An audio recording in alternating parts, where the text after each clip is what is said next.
Hello प्यारे बच्चों, देखिए आज है 12th क्लास की फिजिक्स और चल रहा है बच्चों लेक्चर नंबर 8 जिसका नाम है विद्युत चुम्बकीय तरंगें। और उस चैप्टर का आज रहेगा बच्चों लेक्चर नंबर 10th। क्या बात है बच्चों, बड़ा टेंशन में नज़र आ रहे हो, बड़ा तनाव लग रहा है आपके चेहरे पर। अच्छा, अब मैं समझा बच्चों आप टेंशन में क्यों हैं। अरे कल बच्चों मैंने लेक्चर नंबर 9 में आपको वैद्युत चुम्बकीय वर्णक्रम के बारे में पढ़ाया था। वैद्युत चुम्बकीय वर्णक्रम दैट इज़ इलेक्ट्रोमैग्नेटिक स्पेक्ट्रम के बारे में पढ़ाया था। मुझे लग रहा है तभी से आप टेंशन में हैं। टेंशन का कारण मैं समझ रहा हूँ कि सर आप तो चले गए पढ़ा के विद्युत चुम्बकीय वर्णक्रम, और इसमें आपने ये बताया था कि जो विद्युत चुम्बकीय तरंगें हैं उनको जब हम तरंगदैर्ध्य या आवृत्ति को आधार मानकर उनको एक निश्चित क्रम में रख दें तो वही वर्णक्रम होता है। अब आप कह रहे हैं सर हमने ये तो याद कर लिया है कि विद्युत चुम्बकीय तरंगें कौन कौन सी होती हैं, जैसे दृश्य प्रकाश, परावैंगनी, अवरक्त, एक्सरेज, माइक्रोवेव्स यानी सूक्ष्म तरंगें, रेडियो तरंगें, लेकिन सर इनको एक क्रम नहीं याद कर पा रहे। वो दृश्य प्रकाश ये सब क्या है, विद्युत चुम्बकीय तरंगें, ये तो सर हमें पता है, लेकिन आपने जो निश्चित क्रम लिखाया था वो बड़ा टेंशन दे रहा है। चाहे वो यूपी बोर्ड के स्टूडेंट हों जो कि हिंदी में उनको पढ़ेंगे, चाहे वो इंग्लिश मीडियम के स्टूडेंट हों यानी सीबीएसई बोर्ड के स्टूडेंट हों, यूपी बोर्ड में भी इंग्लिश मीडियम के स्टूडेंट्स होते हैं, तो दोनों ही लोग मुझे टेंशन में नज़र आ रहे हैं। तो चलिए आज हम उसी तनाव को दूर करने आए हैं। बच्चों आपको जो क्रम याद नहीं हो रहा है विद्युत चुम्बकीय वर्णक्रम का, लेकिन उसे याद रखना बहुत इंपॉर्टेंट है बच्चों। ये नहीं कि बिना याद किए काम चल जाएगा, काम चलने का नहीं। तो हम आज आपकी टेंशन की दवा लेके आए हैं बच्चों। एक टैबलेट नहीं लाया हूँ, यहाँ दवा बोर्ड पर मिलेगी आपको, तो बिल्कुल परेशान मत होइए। चुटकियों में आपको विद्युत चुम्बकीय स्पेक्ट्रम याद हो जाएगा। किसमें बच्चों, चुटकी बजाते ही आप पूरा सीक्वेंस लिख देंगे बिना मिस्टेक के। तो बच्चों उम्मीद है अब आपके चेहरे पर थोड़ी सी खुशी नज़र आ रही है कि सर आज बहुत अच्छी चीज़ पढ़ाने वाले हैं। तो बच्चों आपकी समस्या का समाधान करने के लिए मैं आया हूं। अब थोड़ा प्रसन्न चित्त होकर के इस वीडियो को देखिए।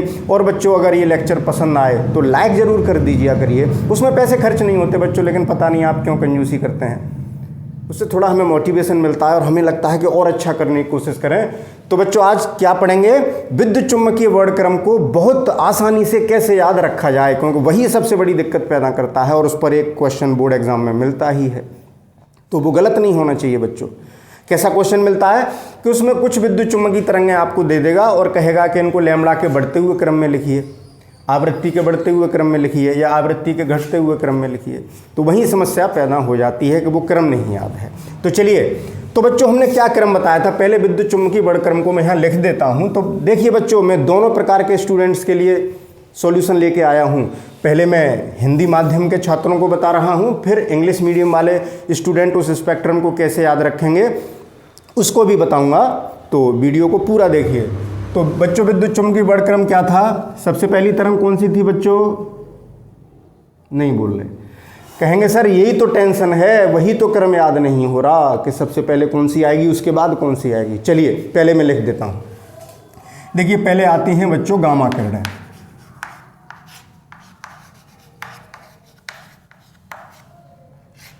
ठीक है, गामा रेज। फिर एक्स किरणें,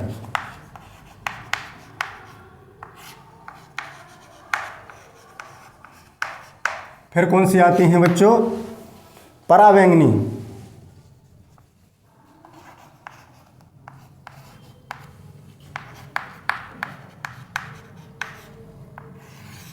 विकिरण। फिर इसके बाद कौन सी आती हैं बच्चों, दृश्य प्रकाश। फिर इसके बाद क्या आता है बच्चों, कहेंगे सर क्यों पूछ रहे हो, यही तो टेंशन है। इसके बाद आता है अवरक्त विकिरण।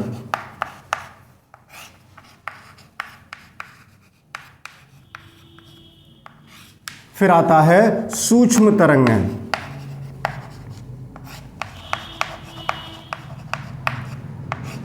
फिर आता है रेडियो तरंगें। ये स्पेक्ट्रम था। इनको बच्चों इसी क्रम में याद रखना है, उल्टे सीधे नहीं याद करना है। वर्णक्रम का मतलब एक निश्चित क्रम। चलिए, अभी आपकी समस्या का समाधान नहीं हुआ है, अभी तो समस्या क्या है उसकी बात की है। तो बच्चों ये किस क्रम में लिखे हैं ये आपको ध्यान रखना पड़ेगा।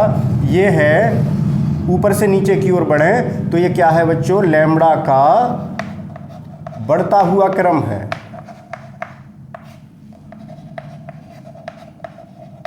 क्या है बच्चों, लैम्ब्डा का बढ़ता हुआ क्रम, यानी तरंग दैर्घ्य ऊपर से चलें तो नीचे की ओर बढ़ रही है, यानी सबसे कम तरंग दैर्घ्य गामा रेज की और सबसे ज़्यादा रेडियो तरंग की। इसकी सबसे कम, उससे ज़्यादा इसकी, उससे ज़्यादा इसकी वेवलेंथ, उससे ज़्यादा इसकी, उससे ज़्यादा इसकी, उससे ज़्यादा इसकी, उससे ज़्यादा इसकी। तो यही क्रम हमें याद रखना है। जब लैम्ब्डा का बढ़ता हुआ क्रम ये है बच्चों, तो आवृत्ति का बढ़ता हुआ क्रम कौन सा हो जाएगा, ये उल्टा, यहाँ से ऐसे चलेंगे तो ये आवृत्ति यानी न्यू का बढ़ता हुआ क्रम, यानी सबसे ज़्यादा आवृत्ति इसकी, उससे कम इसकी और सबसे कम इसकी, न्यू का घटता हुआ क्रम।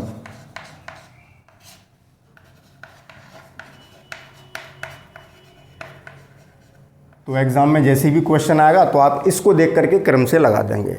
तो चलिए अब आपकी समस्या का समाधान करते हैं। इनको निश्चित ऑर्डर में कैसे याद रखें। तो बच्चों इसके लिए हमें थोड़ा सा हिंदी साहित्य की तरफ चलना होगा। हिंदी साहित्य, हिंदी लिटरेचर की बात करें, आप हिंदी भी एक हिंदी भाषा को पढ़ते हैं, आपके सिलेबस में हिंदी है, तो आपने बच्चों बहुत महान रचनाकारों के नाम सुने होंगे, बहुत विख्यात रचनाकार आपने पढ़े हैं, जैसे तुलसीदास जी, कबीरदास जी, रहीमदास जी, सूरदास जी। इन्होंने महान रचनाएं की हैं बच्चों, आप उन्हें पढ़ते हैं, उनके पदों को पढ़ते हैं। तो बच्चों बात हो रही थी हिंदी साहित्य की, तो बच्चों सूरदास जी की बात करते हैं। अब सूरदास जी बच्चों कौन थे, बताएं, बताइए भाई हिंदी तो पढ़ लीजिए करिए, यहाँ फिजिक्स पढ़ा रहा हूँ। अब आप कहेंगे सर फिजिक्स पढ़ा रहे हो, हिंदी पढ़ा रहे हो। बच्चों हिंदी साहित्य की तरफ जाना पड़ेगा, तभी क्रम याद होगा, तभी आपको आपकी मर्ज की दवा मिलेगी। तो हम बात कर रहे हैं सूरदास जी कौन थे बच्चों। उन्होंने, देखिए सूरदास जी कृष्ण भक्ति शाखा के मुख्य कवि थे। सूरदास जी जन्म से अंधे थे, ये आपको पता है, खैर मैं ज़्यादा जीवन परिचय की बात नहीं कर रहा हूँ। तो सूरदास जी कृष्ण की लीलाओं का बखान करते थे बच्चों। उन्होंने कृष्ण की लीलाओं का बखान करने के लिए बहुत सारे पदों की रचना की थी, जिनको सूरदास जी गाया करते थे। आप लोग भी पढ़ते हैं, गाते हैं, आपकी बुक्स में सूरदास जी के बहुत सारे पद लिखे हैं, ठीक है ना। आप पढ़ते हैं ना सूरदास जी को, जिसमें कृष्ण की लीलाओं का वर्णन किया है, भगवान कृष्ण की लीलाओं का वर्णन किया गया है। बहुत रोचक तरीके से, बड़ा दिल के अंदर तक पहुंच जाता है, इस तरीके से वर्णन किया है। कितने महान कवि थे सूरदास जी। तो उन्हीं के पदों को आज गाते हैं बच्चों। तो इस बात को कैसे कहेंगे, यानी हम क्या कह रहे हैं कि सूरदास जी के पदों को गाते हैं। तो चलें कैसे लिखेंगे, गाए पद अब सूर के।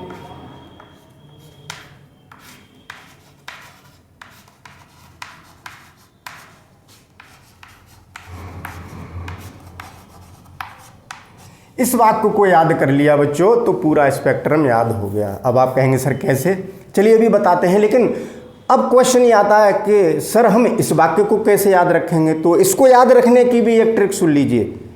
देखिए आप जब छोटे थे तो आपकी नानी माँ, दादी माँ या XYZ कोई भी आपके परिवार का जो बड़ा सदस्य रहा होगा, आपने बचपन में एक लोरी सुनी होगी। वो आपको एक लोरी सुनाया करते होंगे, बड़ी विख्यात लोरी है बच्चों, जो घर घर में बोली जाती है, बच्चों को सुनाई जाती है।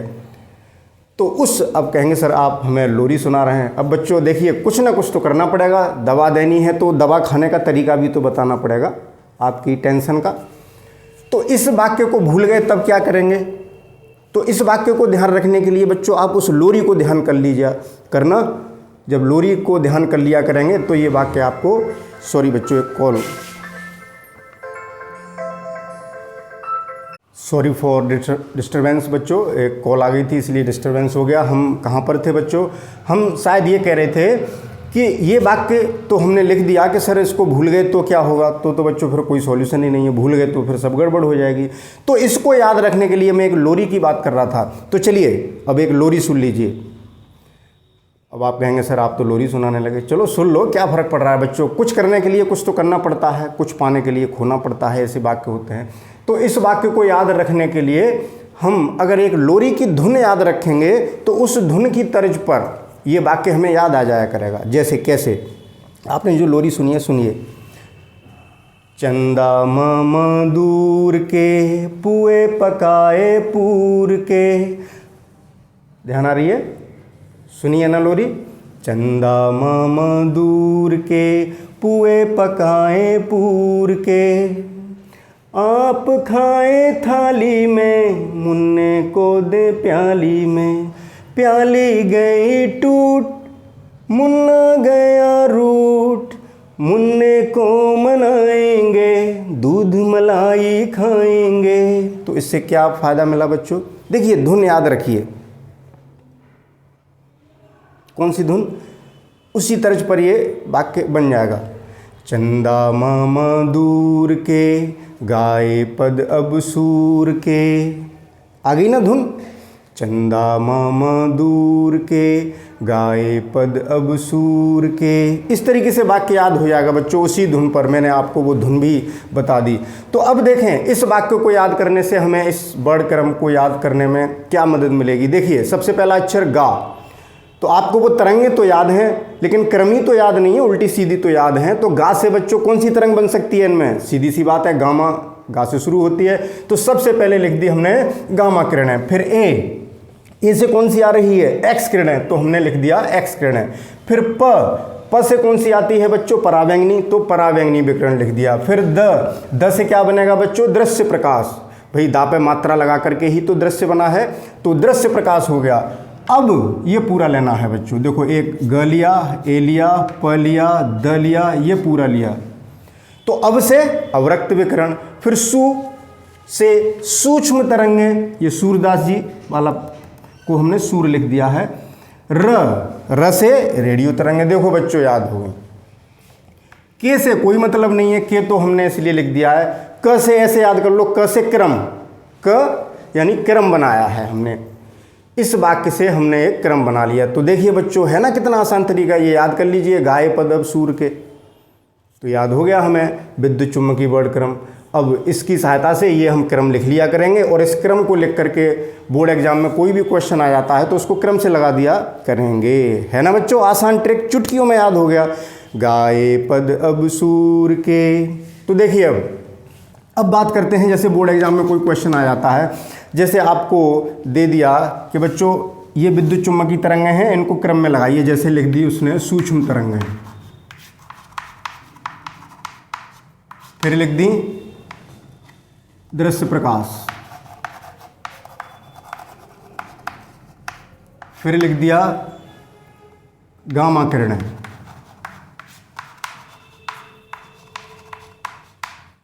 फिर लिख दी गामा लिख दी, इसके बाद लिख दी परावैंगनी,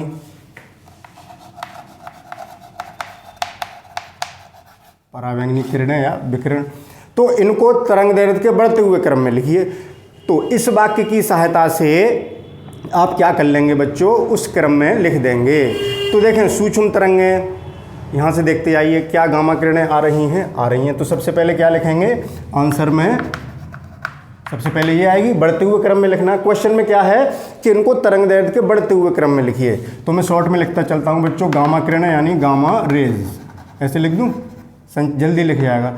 इसके बाद गामा के बाद एक्स आ रहा है, एक्स इसमें है नहीं। फिर इसके बाद परावैंगनी आ रहा है, परावैंगनी है यानी यूवी, अल्ट्रा वायलेट। परावैंगनी को बच्चों क्या कह देते हैं? UV, ultra violet rays. परावैंगनी के बाद दृश्य आ रहा है, दृश्य है, तो अब क्या लिखेंगे? विजुअल। दृश्य को क्या कह देते हैं? विजुअल। आप कहेंगे सर इंग्लिश में लिख गए आप तो बच्चों इतना तो जानते हैं आप, ये गामा तरंगें लिख दी, परावैंगनी लिख दी, फिर दृश्य प्रकाश लिख दिया, विजुअल लाइट। इसके बाद अवरक्त इसमें है नहीं, सूक्ष्म हैं, तो अब आ जाएंगी सूक्ष्म यानी माइक्रोवेव्स। ठीक है, रेडियो तरंग है ही नहीं, ये क्रम से लग गई बच्चों, आपको पूरे मार्क्स मिल गए, 1 में 1, आपका आंसर सही है। अब वो अगर ये कहता है कि आवृत्ति के घटते हुए क्रम में लिखिए, तो बच्चों ऊपर से नीचे आवृत्ति का घटता हुआ क्रम है, तो यही आएगा। अब वो कहता है तरंग दैर्घ्य के घटते हुए क्रम में लिखिए, अभी तो बढ़ते हुए क्रम में लिखी थी, तो इनको उल्टा लिख दीजिए, पहले ये वाली लिख दो, फिर ये लिख दो, फिर ये लिख दो, फिर ये लिख दो, फिर ये लिख दो। तो बच्चों इस वाक्य से इस वाक्य को याद करके हम विद्युत चुम्बकीय स्पेक्ट्रम वर्ड क्रम याद रख लेंगे और उसको याद रख करके हम जो भी ऑर्डर वाला जो भी क्वेश्चन आएगा कि आवृत्ति के घटते हुए या बढ़ते हुए क्रम में लिखिए, उसको आसानी से लिख सकते हैं। तो हिंदी माध्यम के छात्रों की समस्या का समाधान हो गया।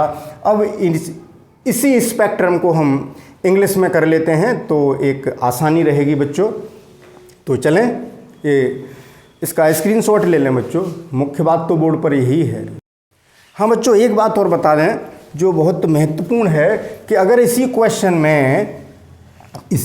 में दृश्य प्रकाश की जगह बच्चों ऐसे लिख देता, दृश्य प्रकाश की जगह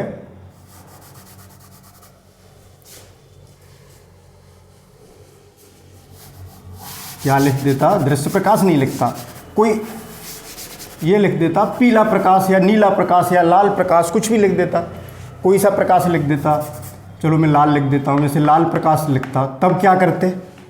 तो बच्चों ध्यान रखना है कि ये लाल, नीला, पीला, हरा ये सब विबग्योर में आ रहा है। दृश्य प्रकाश का स्पेक्ट्रम हमने आपको पढ़ाया था कि ये दृश्य प्रकाश का हिस्सा हो गया। तो जब क्रम लिखेंगे तो लाल प्रकाश को दृश्य प्रकाश में लेकर आएंगे, पीला प्रकाश होता तो उसको भी दृश्य प्रकाश की जगह रखते, क्योंकि इस दृश्य प्रकाश में बच्चों 7 रंग के प्रकाश बताए थे। वो किससे बताए थे? विबग्योर। तो जहां दृश्य प्रकाश है वहां पर यह क्रम भी आपको ध्यान रखना है, तरंगदैर्घ्य का बढ़ता हुआ क्रम विबग्योर है बच्चों। वो चलो वहां लिख दिया मैंने, ठीक है। तो इनमें से कोई सी लाइट आ गई तो वो इसकी जगह रखी जाएगी। बात समझ रहे ना? इसको लैम्बडा के बढ़ते हुए क्रम में लिखना है तो सबसे पहले कौन सी लिखेंगे? गामा। तो आंसर क्या हुआ? गामा किरणें। इसके बाद बच्चों एक्स किरणें है नहीं इसमें, परावैंगनी है, परावैंगनी विकिरण या परावैंगनी किरणें। इसके बाद दृश्य आ गया और दृश्य में ही आता है लाल प्रकाश। तो इन 7 में से कोई सा आ जाए तो वो इसके स्थान पर आएगा, ये बात आपको ध्यान रखनी है। तो क्योंकि आप कहेंगे सर आपने लाल प्रकाश तो इसमें पढ़ाया नहीं था कि लाल कहाँ से आ गया, तो लाल बच्चों इसमें आ गया ना, इसका हिस्सा है, ये ध्यान रखना। 7 रंग में से कोई सा रंग आ जाए तो वो दृश्य प्रकाश का स्थान लेगा, ये बात ध्यान रखने की है। लाल प्रकाश। फिर इसके बाद कौन सी है बच्चों? अवरक्त है नहीं, सूक्ष्म है। तो सूक्ष्म ये लैम्बडा का बढ़ता हुआ क्रम हो गया, तरंगदैर्घ्य के बढ़ते हुए क्रम में ये ऑर्डर लिख गया। बात समझ गए ना? तो इसका भी स्क्रीनशॉट ले लें।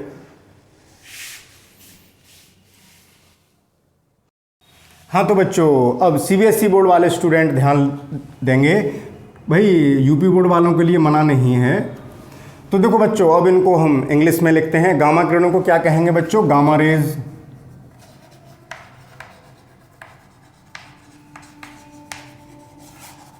या ऐसे लिख दें गामा रेज। फिर एक्स किरणों को क्या लिखेंगे बच्चों? X rays. फिर परावैंगनी विकिरण को अल्ट्रावायलेट रेडिएशन।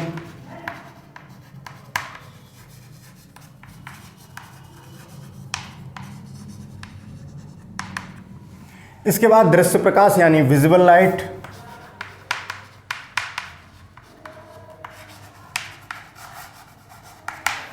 इसके बाद अवरक्त विकिरण that is infrared radiation.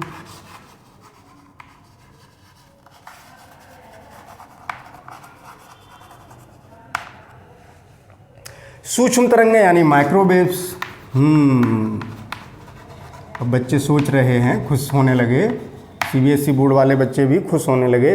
Microwaves, radio तरंगें दैट इज रेडियो वेव्स। ये क्या ट्रिक निकल के आने वाली है? सर हमें कौन सी जादुई ट्रिक बताएंगे जो चुटकियों में हमें ये याद हो जाए? Electromagnetic spectrum.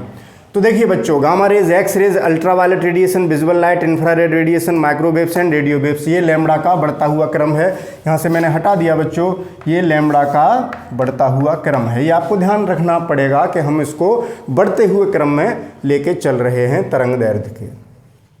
तो चलें बच्चों, देखिए इसको याद रखने के लिए एक सेंटेंस बना लेते हैं, जैसे गर्ल, गर्ल जानते हैं लड़की, बालिका, गर्ल जिसका नाम हम नहीं लिख रहे कि अब मान लो मैंने कोई नाम लिख दिया, अब वो किसी बच्ची का नाम हुआ, वो कहेगी सर हमारा नाम बोर्ड पे लिख दिया आपने। तो हम जैसे आप कहते हैं ना किसी का नाम नहीं लिखना हो या ओपन करना हो तो XYZ लिख देते हैं। तो गर्ल एक्स, क्या लिख दिया हमने, गर्ल एक्स जंपिंग, जिम्नास्टिक है भाई, जंपिंग अपॉन दी वैन, कोई वैन है उससे जंप करने की कोशिश कर रही है या वैन की छत पर खड़े होकर जंपिंग कर रही है कोई लड़की X. Girl X jumping upon the van is my real sister, ऐसे याद कर लें, ठीक है। तो देखिए जी पहला आ गया, तो जी से क्या बना बच्चों, गामा रेज। एक्स क्या बन गया, एक्स रेज। जंपिंग वर्ब है, छोड़ दीजिए, ये तो आपको ध्यान रखना पड़ेगा कि जे से तो कोई वेब है ही नहीं, तो जे से तो कुछ ऑर्डर आएगा नहीं। यू आ गया और यू से होती है अल्ट्रावायलेट। फिर इसके बाद दी, टी से कोई नहीं शुरू होती है, वी से शुरू होती है विजुअल लाइट, तो वी ले लिया। फिर इज का आई ले लिया, तो आई से इंफ्रारेड रेडिएशन। एम से माइक्रोवेव्स, आर से रेडियो वेव्स, और फिर आ गया एस। एस से कोई वेव नहीं है, लेकिन ये जो क्रम हमने पढ़ा ये किसके लिए पढ़ा, स्पेक्ट्रम के लिए, तो एस फॉर स्पेक्ट्रम मान लो, है ना बच्चों, आसान तरीका। Girl X jumping upon the van is my real sister. तो बच्चों मैंने आपकी समस्या को सुलझाने के लिए काफ़ी समय लिया इस वाक्य को बनाने में। मैं सोचता रहा कोई ऐसा सेंटेंस बन जाए। तो अब बच्चों इसको कोई ग्रामेटिकली इस पर कोई कमेंट मत करना, ये एक सेंटेंस है जो कि मदद करेगा आपको इसको याद रखने में। Girl X jumping upon the van is my real sister, बहुत सिंपल सा सेंटेंस हो गया, आप इसको याद रख सकते हैं और इसको याद रख के आप इलेक्ट्रोमैग्नेटिक स्पेक्ट्रम का ऑर्डर याद कर सकते हैं। एक तरीका और है, एक सेंटेंस और भी बनाया है, तो इसका स्क्रीनशॉट लें फिर आगे चलेंगे। तो बच्चों अगला सेंटेंस एक याद रखना है आपको, जिससे आप इसका ऑर्डर चुटकियों में याद रख सकते हैं। तो इसके लिए थोड़ी सी बात करेंगे हम कि देखो बच्चों, आज की जो युवा पीढ़ी है, जो यंग जनरेशन है, वो 4 व्हीलर्स को बहुत पसंद करती है। नई नई गाड़ियों का मन करता है कि ये वाली गाड़ी हमारी होनी चाहिए, ये वाली गाड़ी होनी चाहिए। तो देखो बच्चों, जो कार होती हैं वो कई टाइप की होती हैं, जैसे टाइप्स उसकी बॉडी, उसमें जो फैसिलिटीज़ हैं, उसकी जो आउटलुक है, जो स्ट्रक्चर है, कई सारे पैरामीटर्स के बेस पर कार कई टाइप्स की होती हैं। जैसे होती हैं बच्चों SUV, हैचबैक कार होती हैं, SUV होती हैं, सेडॉन होती है। मतलब जैसे जैसे उनमें लग्जरी गाड़ियाँ का जो कहना चाहिए, जो कंफर्ट है, जो फैसिलिटीज़ हैं, उनके बेस पर समझ रहे हैं ना, टाइप्स ऑफ कार्स हैं। SUV कार होती हैं, जैसे SUV में आपने देखा है, जैसे अभी जैसे आपने क्रेटा देखी है हुंडई की, मारुति सुजुकी की आपने विटारा ब्रेजा देखी है, ठीक है ना। तो ये SUV हैं। हैचबैक में आ जाती हैं, जैसे ऑल्टो है, वैगनार है, ग्रैंड i10 न्यूज़ है, ये हैचबैक गाड़ियाँ हैं। तो खैर गाड़ियों के बारे में नहीं पढ़ा रहा बच्चों, तो कहने का मतलब ये है, जैसे वैन होती है, स्कूल जाते हैं बच्चे, वो भी एक 4 व्हीलर है लेकिन वो वैन है। तो डिफरेंट टाइप्स ऑफ गाड़ियाँ होती हैं। तो ऐसे ही एक SUV आपने महिंद्रा की देखी होगी, महिंद्रा XUV 500, ये गाड़ी आपने सड़क पर चलती हुई देखी होगी। ये भी देखी होगी महिंद्रा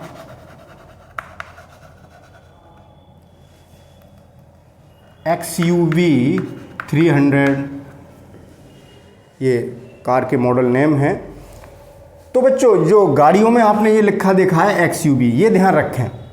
तो इसी आधार पर हम एक सेंटेंस बनाएंगे। जैसे ग्रे, देखो गाड़ियों के कलर होते हैं, ग्रे कलर की होती हैं, वाइट कलर की होती हैं, रेड कलर की होती हैं, ब्लू कलर की होती हैं, डिफरेंट कलर्स होते हैं 4 व्हीलर्स के। तो हम कौन सी गाड़ी की बात कर रहे हैं, ग्रे कलर की एक गाड़ी है, 4 व्हीलर है, और क्या है वो, XUV, ग्रे XUV, यानी ये कार हो गई कैसे रंग की, ग्रे।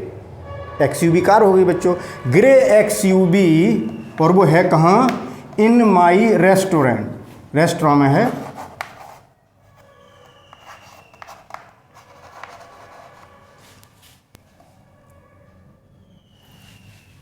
स्पेलिंग गलत हो गई बच्चों।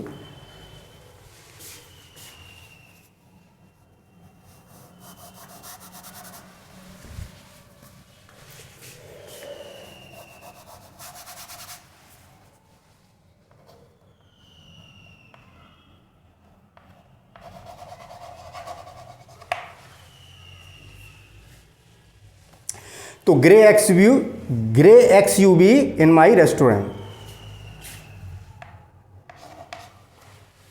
रेस्टोरेंट में ग्रे XUV खड़ी हुई है। तो ये सेंटेंस याद रखना बहुत आसान है, ग्रे XUV इन माई रेस्टोरेंट। ठीक है, तो देखें अब जी क्या आ गया, गामा रेज। ठीक है, ग्रे से हमने क्या ले लिया, जी ले लिया। X rays, U ultraviolet radiation, V visible light, I infrared radiation, M microwaves, R radio waves. ठीक है ना बच्चों, है ना, कितना इजी याद रखना है इस क्रम को, सेंटेंस याद रखना है, ग्रे XUV इन माई रेस्टोरेंट। ठीक है ना।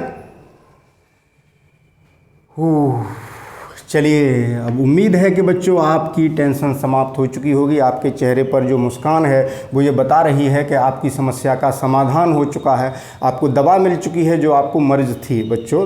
तो चलिए, अब बच्चों पिछले लेक्चर में मैंने ये कहा था कि इस चैप्टर को मैं लेक्चर नंबर 10th में फिनिश कर दूंगा बच्चों, लेकिन नहीं हो पाया।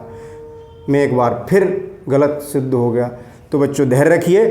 अब हम डिफरेंट टाइप की ये जो रेज थी, जो रेडिएशंस और जो रेज हैं, जो इलेक्ट्रोमैग्नेटिक स्पेक्ट्रम के जो पार्ट्स हैं, डिफरेंट टाइप्स की जो वेव्स हैं, इनकी प्रॉपर्टीज़, इनके यूजेस, इनकी बात करेंगे अगले लेक्चर में, लेक्चर नंबर 11th में, और ये चैप्टर फिनिश हो जाएगा। आप कहेंगे कि सर बच्चों को ऐसे ही गुमराह कर जाते हो, बहला जाते हो, लेकिन बच्चों मैं ऐसा नहीं करूँगा। Lecture number 11th will be the last lecture of this chapter number 8, that is electromagnetic waves. Okay बच्चों, तो मिलते हैं कल लेक्चर नंबर 11th में, और प्रयास करेंगे कि ये चैप्टर क्लोज हो जाए। Okay, thank you for watching.